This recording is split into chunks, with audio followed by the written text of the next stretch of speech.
दोस्तों, हम आए दिन साइबर ठगी की खबरें सुनते हैं और देखते भी हैं, और हम में से अधिकतर लोग इस ठगी का शिकार भी हो चुके हैं। तो चलिए इन बढ़ती हुई साइबर ठगी के केसेस के बारे में सीधे बात करते हैं स्पेशल टास्क फोर्स की एसएसपी श्री नवनीत भुल्लर से। देखिए, साइबर क्राइम काफ़ी वर्सेटाइल है, लेकिन जो अभी ट्रेंड में ज़्यादा है वो उसमें डिजिटल अरेस्ट एक है, एक ऑनलाइन इन्वेस्टमेंट प्लेटफॉर्म्स हैं, उसके माध्यम से लोग ठगी कर रहे हैं, और एक लेटेस्ट है, जैसे शादियों का सीजन चल रहा है तो शादियों का जो लोग कार्ड भेजते हैं व्हाट्सएप में, एक लिंक भेजते हैं, उसके माध्यम से भी ठगी हो रही है। ये लेटेस्ट है, और इसके अलावा बहुत सारे जो ऑलरेडी जो साइबर फ्रॉड्स हैं, ये बड़ा तेजी से बढ़ता हुआ क्राइम है, और इसलिए गवर्नमेंट का और डिपार्टमेंट का फोकस है इस पर। जी सर, मुख्यतः इन दिनों शहर में कुछ केसेस बहुत ज्यादा हाईलाइट हुए हैं और बड़े तौर पर उन्होंने साइबर क्राइम किए हैं। देखिए, देहरादून में और गढ़वाल रीजन में, इनफैक्ट कुमाऊं में भी, उसमें डिजिटल अरेस्ट और ऑनलाइन इन्वेस्टमेंट फ्रॉड्स हैं। इसमें जो है बड़े केसेस रजिस्टर हुए हैं, और इसमें इन्वेस्टमेंट के नाम पर लगभग 3.25 करोड़ के अभी फ्रॉड्स आए लास्ट मंथ, और डिजिटल अरेस्ट में भी काफी बड़े बड़े केसेस हुए हैं। एक सिंगल केस ये है जिसमें कि 2 करोड़ 27 लाख रुपए एक रिटायर्ड दंपति है उनके चले गए, और टाइम से उन्होंने रिपोर्ट कर दिया तो कुछ हम अकाउंट फ्रीज करा के उनकी रकम को हम सेव कर सके।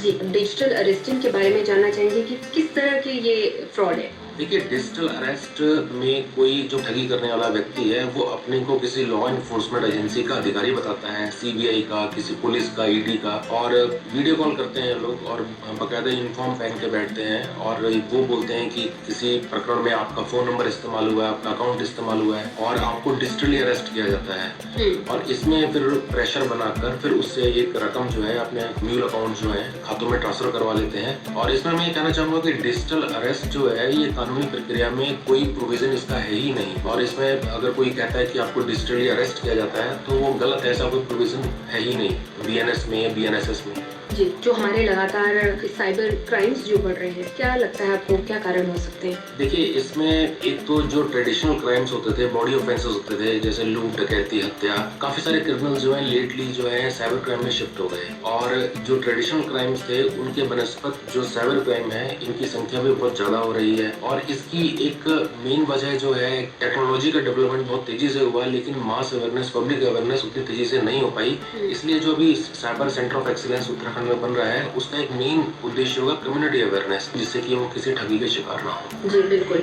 इस तरह की ठगी को अगर हम रोकना चाहे या कम करना चाहे तो किस तरह से पॉसिबल है? देखिए, कभी भी अपना OTP होता है, CVV होता है जो कि डेबिट कार्ड के पीछे की तरफ होता है, या पासवर्ड होता है, या पर्सनल क्रेडेंशियल्स हैं, वो किसी के साथ शेयर नहीं करने चाहिए, और कोई भी सरकारी संस्था आपसे नहीं पूछती है ये। इसके अलावा जो सोशल मीडिया हम यूज करते हैं उसमें भी अपनी पर्सनल इन्फॉर्मेशन नहीं शेयर करनी चाहिए। और इसके अलावा जो हमारे पास SMS आते हैं या व्हाट्सएप पे कोई मैसेज आते हैं, जैसे शादी के कार्ड की बात करी, तो अनवांटेड लिंक्स को क्लिक नहीं करना चाहिए, जिससे कई बार आपके डिवाइस का रिमोट एक्सेस चला जाता है और ठगी के आप शिकार हो जाते हैं। लेकिन इसके अतिरिक्त अगर कभी ठगी हो भी जाती है तो 1930 एक हेल्पलाइन है जो कि 24 आवर्स मॉनिटर होती है। अगर समय से सूचना वहाँ चली जाती है तो उसमें फ्रॉड की हुई अमाउंट जो है उसको हम फ्रीज करा के उसको हम रिकवर कर लेते हैं। तो तत्काल सूचना देनी चाहिए अगर किसी के साथ ऐसा होता है। तो जैसे सर आपने समय की बात की है, तो अगर कोई फ्रॉड हुआ है तो लगभग कितने समय के अंतराल में हमें कॉल करना चाहिए? देखिए, इसमें जो फ्रॉडस्टर होता है उनके कुछ म्यूल अकाउंट्स होते हैं। जब भी फ्रॉड करते हैं तो किसी अकाउंट में पैसे ट्रांसफर होते हैं जो ठगी करने वाला है। तो कई बार ऐसा होता है कि फ्रॉड करने के बाद में वो और जगह से अगर पेमेंट की अपेक्षा कर रहा है तो तत्काल विड्रॉ नहीं कराता है, कभी कभी वो तत्काल विड्रॉ करा लेता है। इसमें अगर 1930 में कोई सूचना देता है तो 1930 MHA, ministry of home affairs, गृह मंत्रालय के अंडर में एक I4C है, उसमें सारे बैंक के नोडल ऑफिसर वहाँ बैठे रहते हैं और तत्काल उस अकाउंट को फ्रीज कर दिया जाता है। अगर उस फ्रॉडस्टर ने पैसे नहीं निकाले हैं तो 100% चांसेस है कि वो पैसे रिकवर हो जाएंगे। लेकिन अगर उसके पास ठगी हुई, उसने 30 से 14 दिन सूचना दी, उसने पैसे निकाल लिए हैं, तब दिक्कत होती है रिकवर करने में। कई बार क्रिमिनल विदेशों में बैठे होते हैं और उनको पकड़ के लाना चैलेंजिंग हो जाता है। और अगर तत्काल कोई सूचना दे देता है और हम लोग रियल टाइम में उसको फ्रीज करा देते हैं अकाउंट को, जिस अकाउंट में पैसे गए हैं, और बाद में वो पैसे वापस हो जाते हैं। तो जितनी जल्दी सूचना दी जाए उतने ज्यादा चांस है पैसे बचाने जाने के। जी बिल्कुल। तो सर जानना चाहेंगे कि जनता को जागरूक करने के लिए इसके अलावा STF किस तरह से और कार्य कर रही है? देखिए, इसमें जैसे मैंने आपको बताया एक साइबर सेंटर ऑफ एक्सीलेंस है, वो अंडर प्रोसेस है, पाइपलाइन में है, वो जल्दी बन जाएगा। उसमें कम्युनिटी अवेयरनेस एक विंग है उसका, जी। और उसमें ब्लॉक लेवल पर पूरे स्टेट में कम्युनिटी ट्रेनिंग दी जाएगी, कम्युनिटी अवेयरनेस की जाएगी बेसिकली। और उसमें उनको जो नए अपराध, क्योंकि रोज नए तरीके आ रहे हैं साइबर क्रिमिनल्स के अपराध करने के, उनके बारे में जागरूक करना। इसके अतिरिक्त उनको क्या सावधानियां रखनी चाहिए, जैसा मैंने कुछ आपको बताई। और इसके अलावा अगर कभी आप किसी के साथ अटेम्प्ट होता है या फ्रॉड होता है तो उसको कैसे रिस्पॉन्ड करना चाहिए, उस संबंध में ट्रेनिंग दी जाएगी। और इसमें एसटीएफ है, साथ में जो जनपद है हमारे, उनकी एक साइबर सेल है, वो भी इसमें कंटिन्यूस अवेयरनेस का काम कर रही है।